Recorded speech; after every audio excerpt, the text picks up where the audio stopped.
외신 브리핑 시간입니다.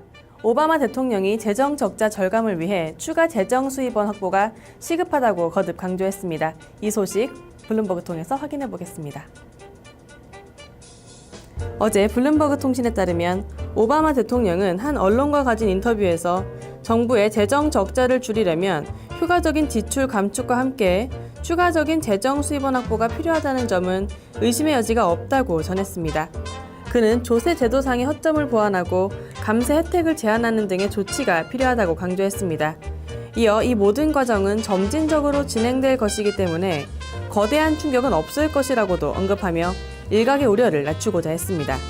오바마 대통령은 주택시장의 회복과 제조업 경기 확장, 자동차 판매 증가 등 미국 경제에 긍정적인 신호가 나타나고 있다며 가장 큰 문제는 재정 지출 감축이라고 말했습니다. 그는 경제 성장을 위한 처방전은 재정 지출 감축과 수입 증가의 균형적 접근이라며 이는 대다수 미국인들이 동의하는 부분이라고 공감대를 이끌어내고자 했습니다.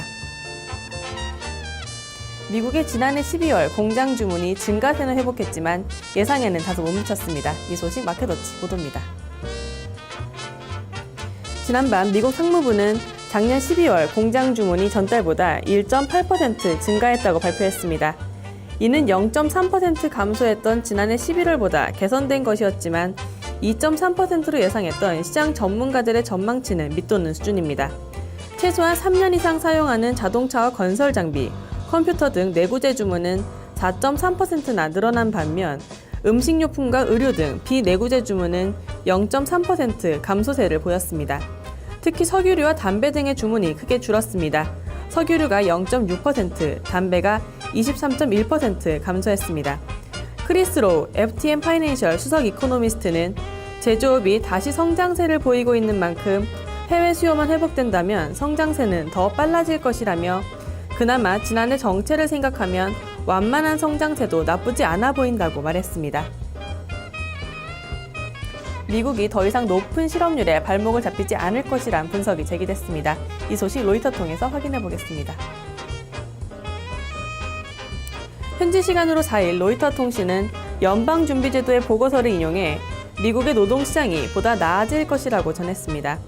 보고서에서는 구직자들이 일자리를 찾는 기간이 줄어들고 있다고 언급했는데요. 2011년 말 41주가 소요되던 것에서 지금은 38주 정도로 짧아졌습니다.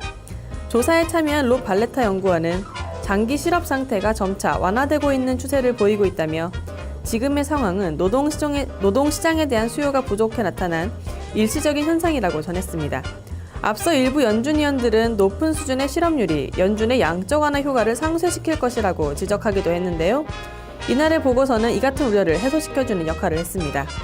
지난 1일 발표된 미국의 1월달 실업률은 7.9%로 집계된 바 있습니다. 지금까지 외신 브리핑이었습니다.